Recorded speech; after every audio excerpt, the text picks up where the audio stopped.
Paz, irmãos? Amém. É como Deus faz, não é? Hoje nós vamos justamente falar sobre o dia da expiação. O dia em que os pecados do povo de Israel eram perdoados, né? Era uma festa que acontecia entre o povo de Deus, um dia específico no ano, onde vários sacrifícios ali eram feitos e o povo tinha lá o seu pecado perdoado. Então abra sua Bíblia, lá no livro de Levíticos, no capítulo 16, nós iremos ler do 29 ao 34. Levíticos, capítulo 16, do 29 ao 34. É justamente a instituição dessa festa entre o povo de Israel, chamada de o dia da expiação. Levítico 16, do 29 ao 34. Diz assim, irmãos, a palavra do Senhor. Isso vos será por estatuto perpétuo. No 7º mês, aos 10 dias do mês, afligireis a vossa alma, e nenhuma obra fareis, nem o natural, nem o estrangeiro que peregrina entre vós. Porque naquele dia se fará expiação por vós, para purificar-vos, e sereis purificados de todos os vossos pecados perante o Senhor. É sábado de descanso solene para vós outros, e afligireis a vossa alma. É estatuto perpétuo. Quem for ungido e consagrado para oficiar como sacerdote no lugar de seu pai, fará a expiação.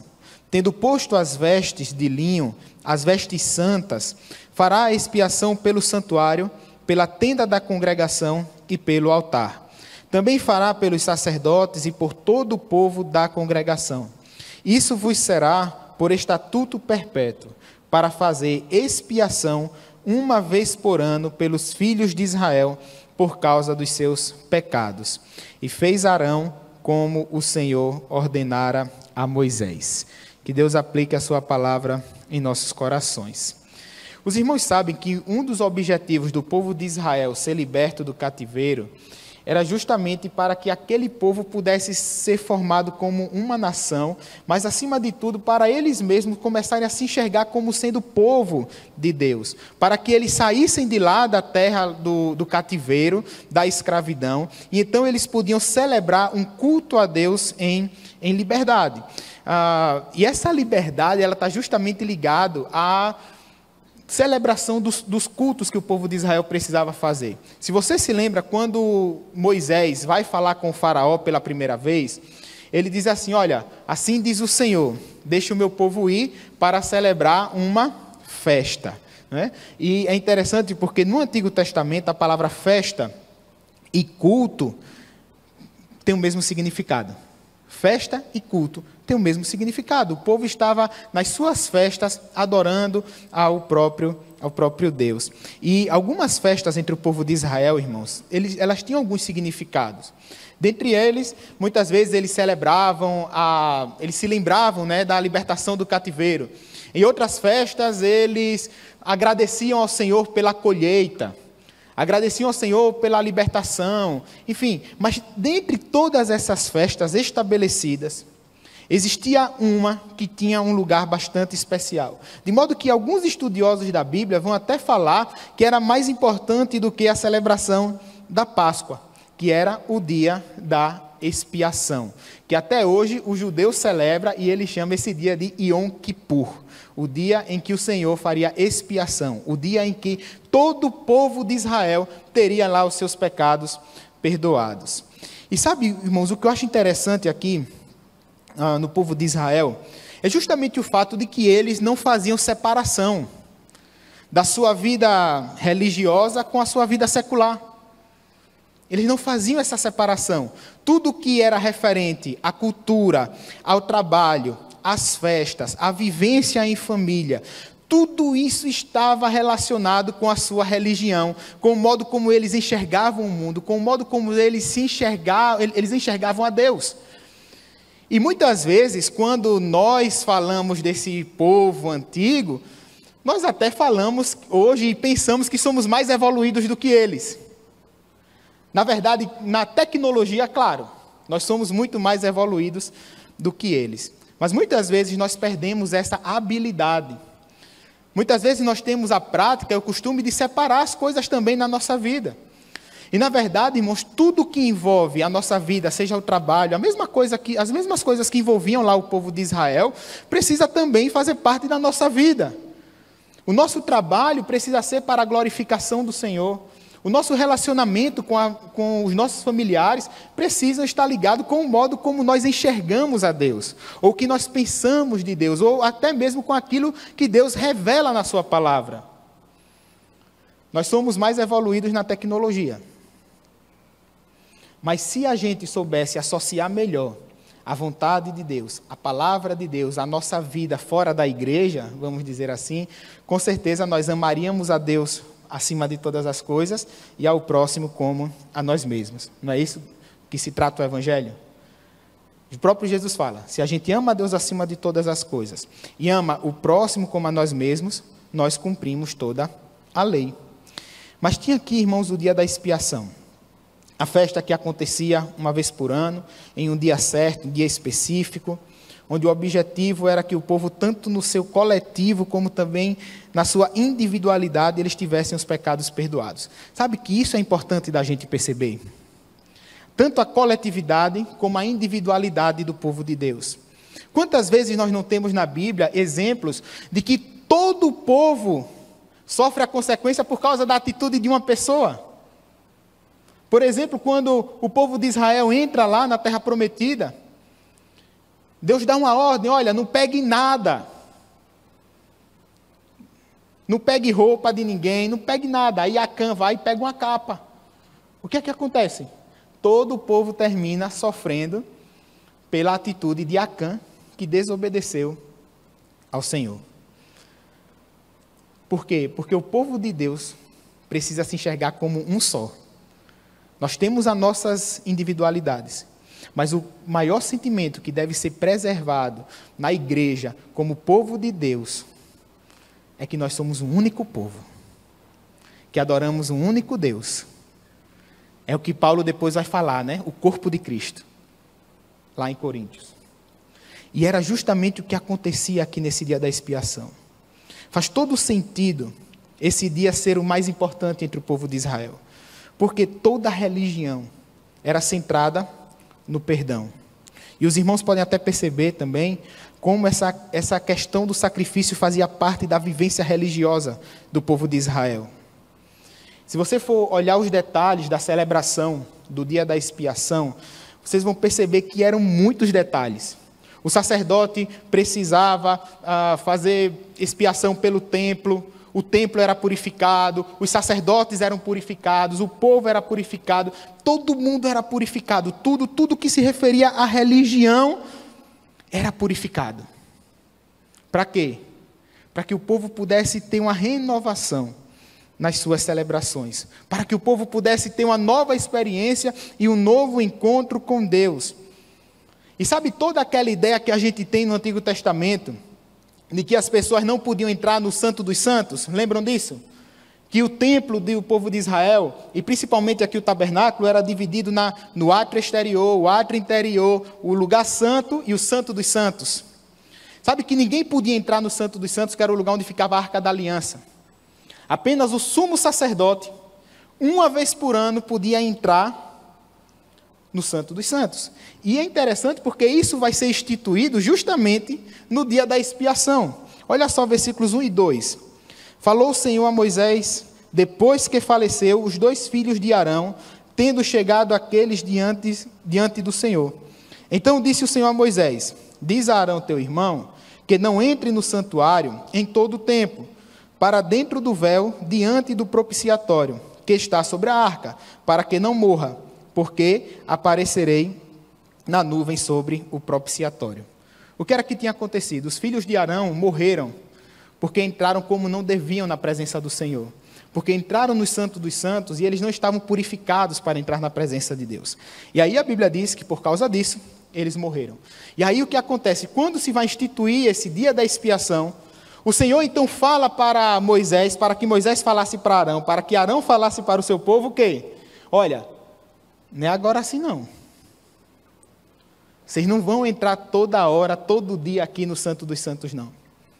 Só quem vai entrar agora é o sumo sacerdote, uma vez por ano, para celebrar o dia da expiação.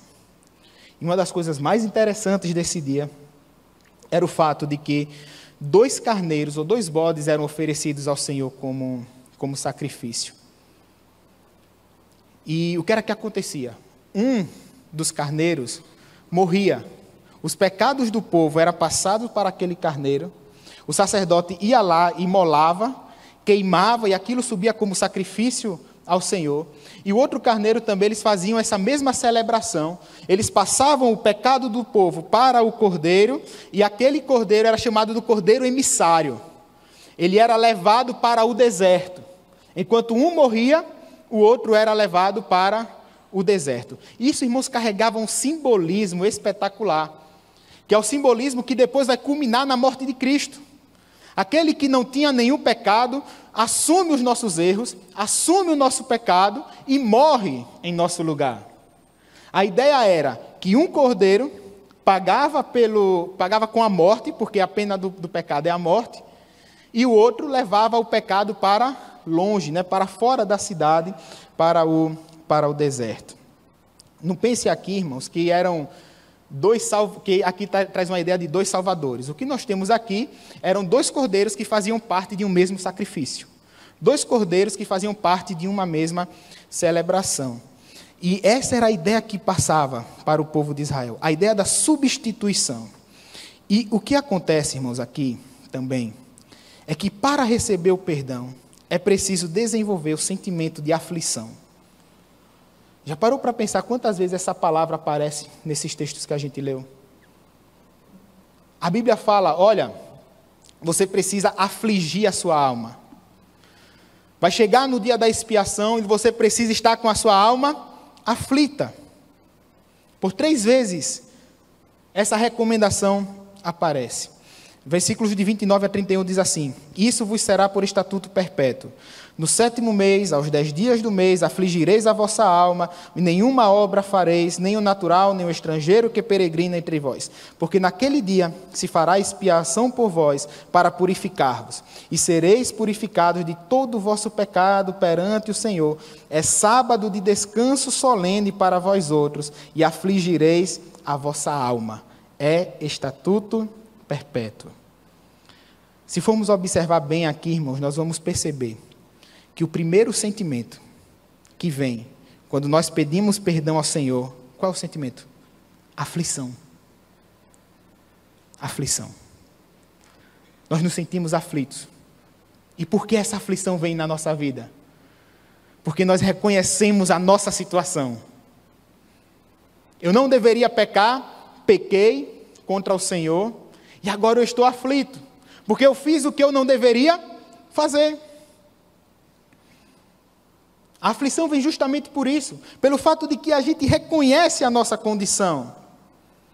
Mas ao mesmo tempo, irmãos, sabe o que é que eu percebo? É que essa aflição gera vida em todos nós. O sentimento de aflição gera vida em cada um de nós. É um sentimento extremamente necessário, se nós quisermos ter os pecados perdoados. Lá em Levíticos, no capítulo 23, vai ser repetido a instituição do dia da expiação. E a Bíblia diz assim, Levíticos 23, 29. Porque toda alma que nesse dia se não afligir, será eliminada do meu povo. E muitas vezes, sabe por que nós não desenvolvemos esse sentimento de aflição? Porque desenvolver esse sentimento envolve a humildade. Uma das maiores lições que eu tive sobre isso foi com uma criança, e eu não sei se é criança ou se é pré-adolescente, 12, 13 anos de idade. Eu estava lá em Capela ainda, fazendo um discipulado, preparando algumas pessoas para o batismo, e a gente justamente falou sobre perdão. E eu fiz uma pergunta para a turma. Perguntei, olha, para você é mais fácil perdoar ou pedir perdão? Aí eles ficaram calados, eu disse, tem um tempinho para pensar. E aí essa menina chegou e disse assim, para mim, é muito mais difícil pedir perdão. Por quê? Eu perguntei. Por quê? Ela disse, porque pedir perdão envolve o fato de que você tem que reconhecer que aquela pessoa, em algum momento, foi melhor do que você. Você está reconhecendo que aquela pessoa foi melhor do que você. Isso envolve humildade ou não? Totalmente. E é por isso que vem a aflição na nossa alma. Eu nunca tinha parado para pensar nesse ponto de vista dela. E por isso que não existe lugar entre o povo de Deus para pessoas que não desenvolvem esse sentimento gerado pela aflição. O que eu aprendo, irmãos, é que crente que não se aflige por causa do pecado é crente que vive em iniquidade. Porque enquanto nós estamos pecando e a nossa consciência pesa, quando nós estamos em pecado e a gente sente aquele desconforto, a gente se incomoda, acende aquela luzinha do Espírito Santo de Deus dizendo, olha, não é por aí não, e a nossa consciência pesa, é porque ainda é fácil voltar para o caminho correto. Mas quando a gente peca, se acostuma com o pecado, quando a nossa consciência não pesa dos pecados que cometemos, aí, meu amigo, tenha certeza que é mais difícil voltar para o caminho. É o que a Bíblia chama de iniquidade.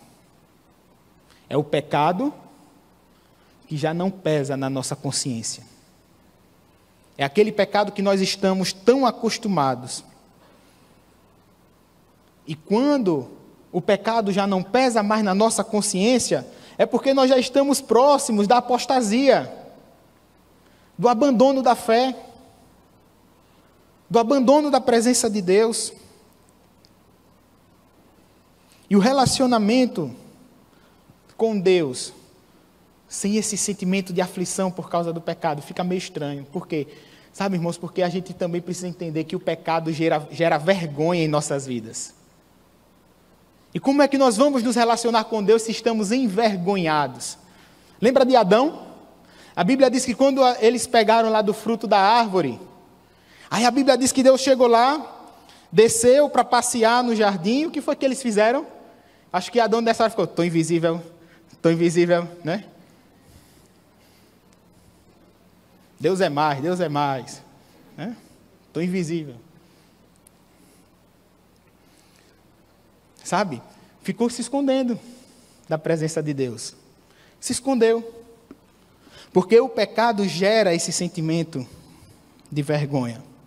Mas quando nós reconhecemos a nossa situação, aí vem a aflição. Mas é uma aflição que gera vida. Porque nós temos também a certeza de que o Senhor perdoa os nossos pecados. E sabe, o dia da expiação tinha um fato também de que ele era limitado. Ele não oferecia lá um perdão definitivo.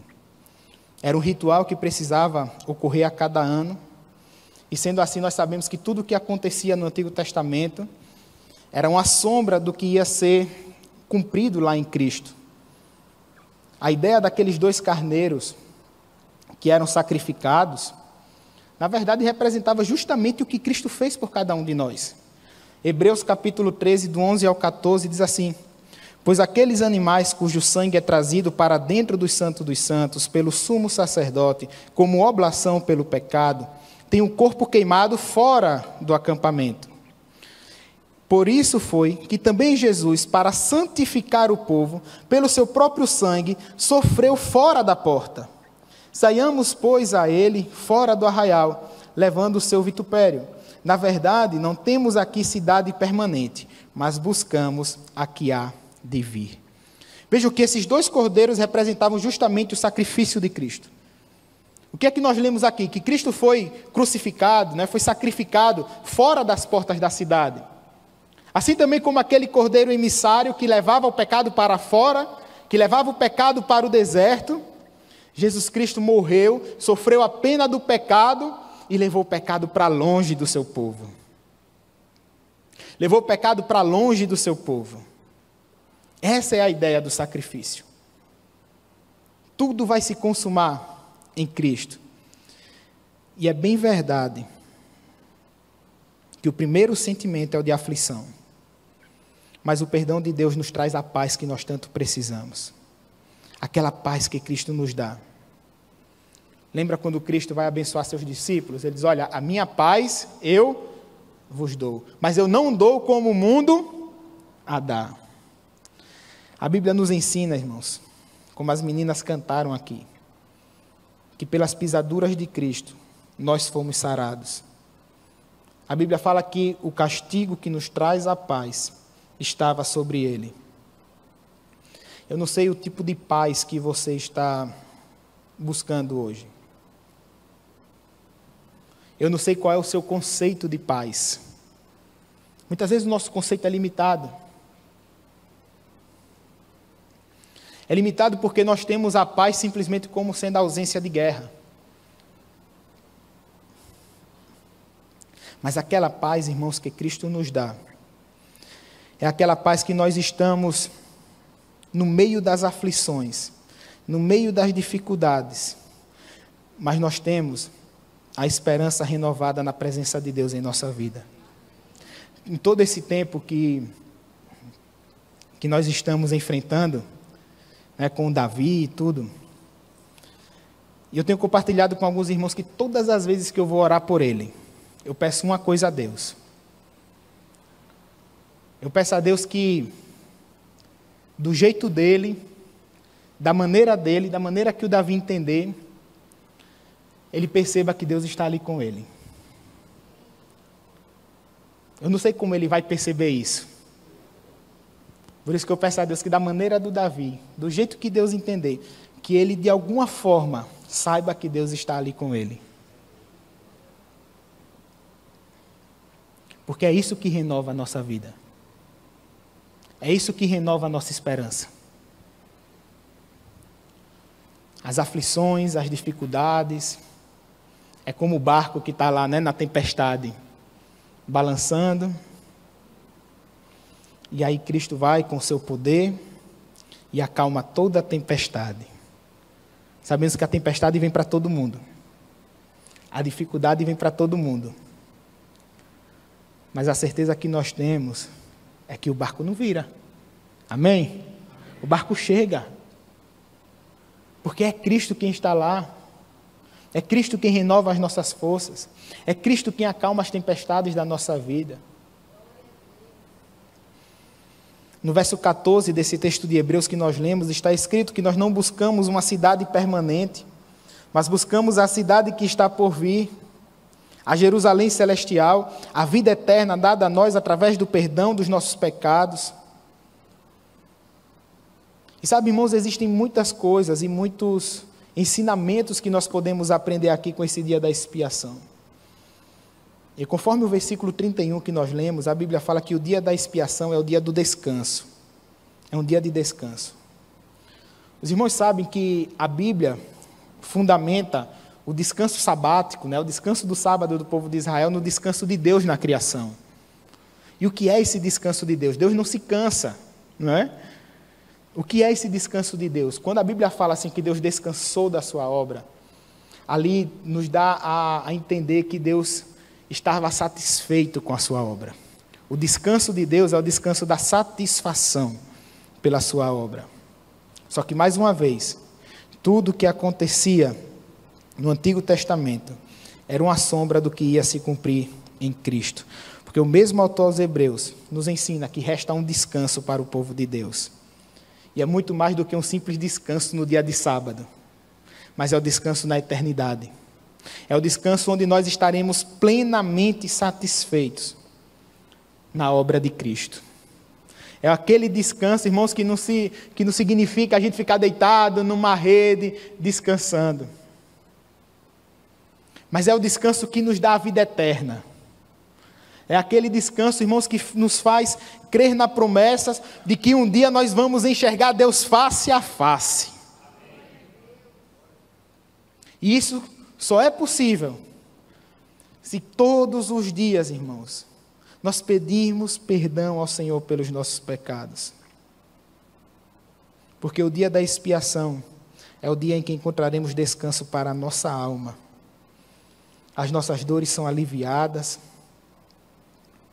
E o próprio Jesus Cristo fala: vinde a mim, todos os que estão cansados e sobrecarregados, e eu vos aliviarei. É o resultado do perdão. Mas sabe o que é que eu aprendo também? É que o dia da expiação é o dia em que nós podemos entrar no Santo dos Santos. No Antigo Testamento, só o sumo sacerdote, uma vez por ano. O Santo dos Santos, irmãos, era o lugar mais sagrado do templo. Era o lugar onde estava lá a Arca da Aliança. Mas os irmãos se lembram o que acontece quando Cristo morre? Existia um véu, uma cortina que separava o lugar santo dos santos dos santos. E o que é que acontece quando Cristo morre? A Bíblia diz que aquela cortina se rasga. Eu imagino que o barulho é assim. Se rasga. Dizendo que agora não tinha mais separação. Agora o Santo dos Santos estava lá, aberto, nós podemos desfrutar da presença de Deus. Mas a Bíblia fala também que para entrar no Santo dos Santos, a gente tem que estar com os pecados perdoados. Temos que estar purificados. Não existe mais separação, irmãos. A nossa relação com Deus agora é uma relação íntima. Sem aquele espaço para a vergonha que o pecado causa. É a relação de um pai para com o seu filho. Entrar, irmãos, na presença de Deus é um privilégio concedido porque os nossos pecados foram expiados. Por isso, nunca fuja desse sentimento de aflição. Porque enquanto você está aflito, por causa do erro, por causa do pecado, existem excelentes chances de você voltar para o caminho correto. Quando eu era criança, eu gostava muito de soltar pipa. Quem soltava pipa aqui quando era criança, sabe? Quanto mais corda você dá, mais difícil é de voltar. A pipa fica pesada. Quanto mais linha você der, para você recolher, é mais difícil. Assim também é a nossa vida com Deus. Quanto mais longe a gente for, mais difícil é de voltar. Eu sei que muitas vezes, irmãos, a gente vai tão longe que a gente chega a se envergonhar. Eu sei que tantas vezes assim a gente vai tão longe, e até envergonhado, a gente pede a Deus, né? Faz com que eu volte para os teus caminhos. Talvez nesse exato momento, você que está aqui esteja sentindo esse peso da aflição da alma por causa do pecado. Talvez até hoje você reconheça a sua situação. Mas deixa eu dizer, hoje é o dia da expiação. Hoje pode ser o seu dia da expiação. O dia em que Deus vai aliviar as suas dores. O dia em que essa aflição vai passar. O dia em que você vai reconhecer, e que todos nós vamos reconhecer os nossos pecados, as nossas falhas. E nós sabemos que Cristo está de braços abertos para nos receber. Hoje é dia de paz. Você está em conflito. O dia da expiação gera paz na sua vida. Não sei qual é a aflição que você está sentindo hoje. Podem ser várias, e por vários motivos. Talvez você esteja aflito mesmo. Mas Cristo morreu na cruz por você. Cristo morreu na cruz por mim. Cristo morreu na cruz pela sua igreja. E nós fazemos parte, irmãos, do povo de Deus. Lembram? Toda alma que não se afligir será excluída do meu povo. Por isso que esse sentimento tem que fazer parte. Sempre quando nós vamos pedir perdão a Deus pelos nossos pecados, precisamos trabalhar essa aflição. Amém? Vamos orar. Feche os teus olhos. E até a música que nós vamos cantar agora fala sobre isso, né? Fala sobre o amor de Deus. Fala que tudo que